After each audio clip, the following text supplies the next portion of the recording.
And then one final thing that Rama does before the war commences is Rama sends Angada, with a message to Ravana. So when Angada goes, Angada tells Ravana that Rama and Lakshmana are stationed in Lanka on the Subela mountain, and he tells him, you better give away Sita, or otherwise you are going to get into a war, and that will be the end of you. And then Ravana is very arrogant and he tries to capture Angada. And Angada, they try to attack Angada, and Angada actually fiercely, like what does he do? He shakes his body, and people who are trying to trouble him, they fly away in the air. So that is the enormous power of strength of Angada, and he goes away from there. And he goes away from there, and he tells, and he warns, in a way he warns Ravana that whatever is going to come to you it's going to be very wrathful for all of your community, all of your demon community. That is what he says. And so Ravana then he calls upon his army. So there is what are you guys doing? When it happens on both sides, right? This Ravanasura has sent spies. Then Rama's side will also be sending some spies. So here in this case, Vibhishana sends the spies, because Vibhishana knows most of how Rama's military is stationed, right? So he sends them.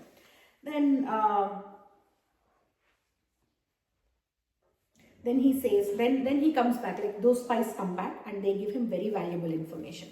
So what is the information that they give him is, they give the information of, there are 4, if you remember, Lanka has 4 gates, right? Eastern gate, southern gate, northern gate and western gates.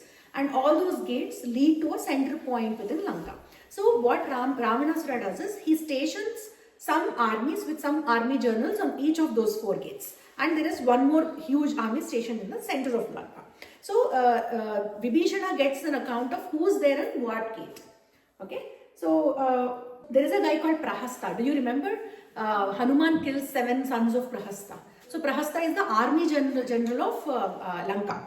So Prahasta is standing near the eastern gate. And Mahapashva and Mahodara, these are the 2 mighty people. They are stationed in the southern gate along with their huge demon army. And then Indrajit, son of Ravana, is in the western gate. And on the other gate, what is the remaining gate? East.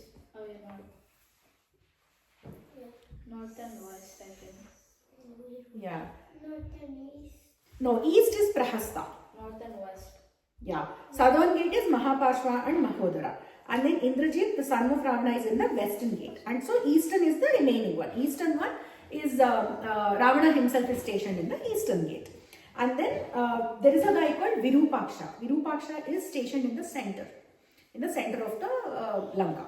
So that is how the entire army is distributed. So based on this information, Rama picks and chooses who will be going to which side of the gate. That is what he says.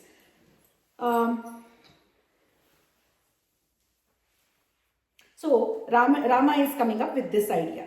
At the eastern gate of Lanka, Nila and some of his army will be stationed in the eastern gate, and they will be attacking Prahasta. And southern gate, Angada will be leading the southern gate, and then Hanuman will be on the western gate. Okay, and Rama himself will be on the other side. That is what he says, and the middle portion will be attacked by Lakshmana. So that is how they distribute. The army is distributed among all these leaders, and each one of them decide. So Hanuman will be where Ravana is? Hanuman will be where Ravana is, but again the war doesn't happen that way. I'll tell you what exactly happens in the war, okay? So that is how they start. This is how the entire army is distributed. Okay? This is why it is very difficult. This probably Yuddha Kanda is the most difficult of everything to explain. So then what happens? Angada again went. Angada went and Angada took that message to Ravana. Ananya took that message to Ravana. All those things happened and nothing worked. So now everybody understands that only resort is war. There is nothing else left. All the discussions have happened. Ravanasura did not agree to anything. He is very adamant on not giving away Sita. So everybody agrees to the fact that the war has to happen. By the way, I did not close the loop of Sarama, right? Sarama goes and finds out that Kaikasi and Malyavan have tried to teach Ravanasura, but they fail. She comes back and gives the same information to Sita. Now Sita also understands that yes, this war will happen now. So Sita knows, Sita is aware of the facts, what is happening, what is going on, what is going to happen next, all those things. Sita has an information of it. And then now the actual war starts. Now Ravanasura, he orders everybody to go and charge against the monkey forces. And then there is a huge combat that happens. And Sugriva and Ravana, they engage in a dual combat. And in that dual combat, both of them hurt each other so much. And at the end of it, none of them lose or gain. Like none of them is as lost or won in the war, and they retreat after some time.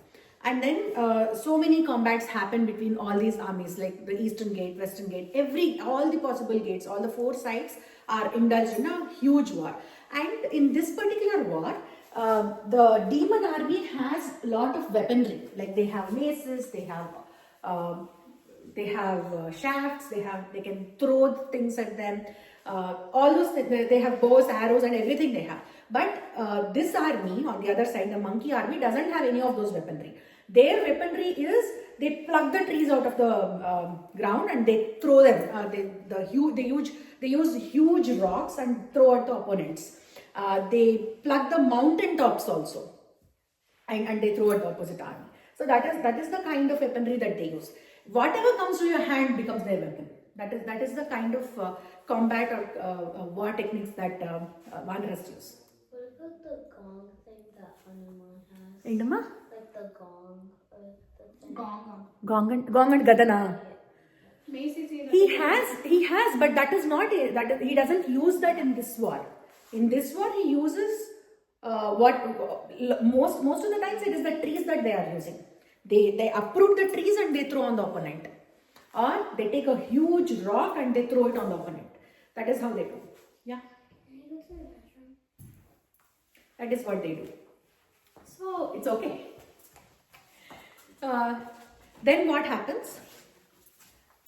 And then as the day, and also this particular war, unlike the war in Mahabharata, it doesn't end at the end of the day. So whenever there is a war, right, there are so many rules that are followed. So one of them is the war starts at the beginning of the day when the conch, you know what a conch is, right? The conch is blue, and at that point of time the war commences. And as soon as the sun sets, the war should end. That is the rule of war. But this particular war is not like that. It goes day in and day out. In the night also they keep fighting. So on the first day, night, the war continues, and lot of demons and Vanaras, they keep fighting. They are indulged in these dual combats everywhere, and the blood is so much of blood is flowing on the ground that people it is looking like an ocean is how Valmiki describes. So much of bloodshed is happening, and at certain point of time, the people don't even know who they are killing. Vanaras are killing Vanaras and demons are killing demons. So that also happens because it is happening in the night, and nobody is interested in retreating or going back. They are so furious at each other that they want to continue fighting. So this happens, and at a certain point of time, there is a very clear sign of Vanaras winning. Like Vanaras are killing demons so much, and they are almost very close to winning. That is how the battlefield looks like at that moment. So then Lakshmana and Indrajit are involved in a fight, and Indrajit disappears all of a sudden. So people think that, I think Angada and Indrajit, they are involved, and after a huge fight, both of them are injured and all that. Indrajit goes away. So people think that Indrajit retreated himself and Angada has won. But then what Indrajit does is, Indrajit has a lot of magical powers, right? From the beginning, that's what we were thinking. Indrajit comes back with and shows a lot of magic powers, and then he shoots hundreds and hundreds of arrows at Rama and Lakshmana. So he goes into invisible mode. Nobody can see him, and nobody even can understand from which direction he is hitting. So from almost all the 360 degrees, they're receiving the arrows, and they get wounded so much that Rama and Lakshmana, both of them, they go unconscious. And Rama and Lakshmana, so first Rama falls unconscious, and his breath also becomes very feeble. Seeing that, Lakshmana loses his motivation or his willpower, and then he also falls for the arrows of Indrajit. So both of them are they are on the ground. They are not in a position to actively participate in a war, and they are lying on the ground. So looking at that, the entire army, they lose their willpower. So it happens in such a way that whenever the leader is hurt, leader is down, the entire army disarrays. They lose their confidence. So there should be somebody to instill the confidence again, right? So this happens. And Indrajit thinks Rama and Lakshmana are dead. So Indrajit goes to his father and he screams and tells his father that Rama and Lakshmana are dead. I have killed them in the war. And then Ravanasura is extremely happy, like he's delighted. And everybody goes back, like the entire Vanara people, right? Vanara army take Rama and Lakshmana to their camp. And Rama and Lakshmana are not dead in actual, but Indrajit thinks they are dead. So, and all these demons, they go back to Lanka. They go back to Lanka and they start celebrating. And then immediately Ravana says, go and tell Sita. Why are you waiting here? Go and tell her that her husband is killed and take her in the Pushpaka Vimana to the place where Rama and Lakshmana are. Show her that they are dead and then bring her back. Bring her back and put her in Ashokavana. Next day morning, his plan is to go and pursue her for marriage. That's the plan. So it is in the night. All these things are happening in the night, right? So Rama and Lakshmana are stationed in the camp. Sugriva, Hanuman, Jambavan, everybody, Angada, everybody is encircling them, and they are almost in tears. They lost their will to fight, or they lost their energy, or what do you call the name antaru? Motivation. Motivation also, yes. They have lost all those things, and they are just sitting there and crying. Vibhishana is the one who comes and says, "Don't lose your hope. This is Rama is not dead. Rama has only fallen for the arrows. There is still a way to revive Rama, Lakshmana, and they can still be victorious. Don't lose your hopes now." That is what Vibhishana says. And then all the monkey army is they are going hither thither, and they are not in the best of their willpower. So then what happens? There is a huge wind that is coming across the ocean, and there is a lot of change in the atmosphere itself. It looks a little ferocious at that moment, and all the monkeys are also scared, not able to understand what's going on. And then comes this. Does anybody know what comes next?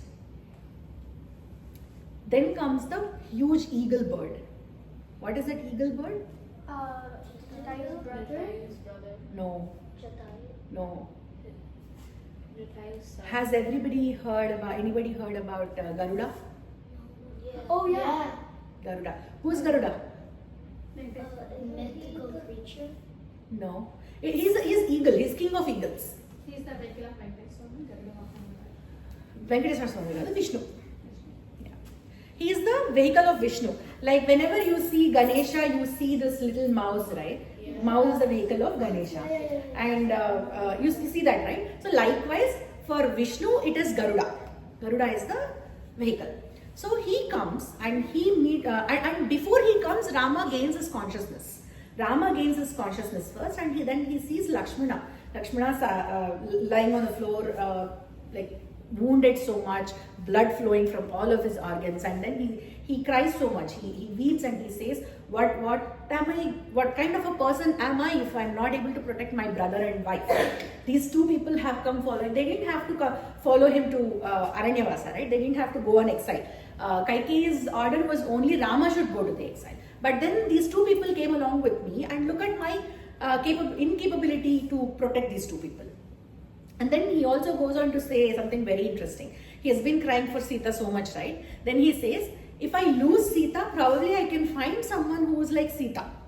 But if I lose Lakshmana, there is nobody in this world, in this entire world, who can be a brother like Lakshmana, who can be a servant like Lakshmana, who can be a companion like him.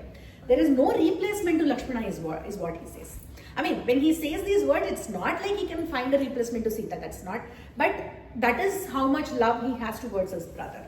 So he cries so much. And then the Garuda comes. And Rama is wondering, like, who's this? Who's this person after all? And then he says, I am your very old friend. I'm here to tell you, I'm here to heal you. And then I'm here to also tell you what kind of warfare that you should be prepared for.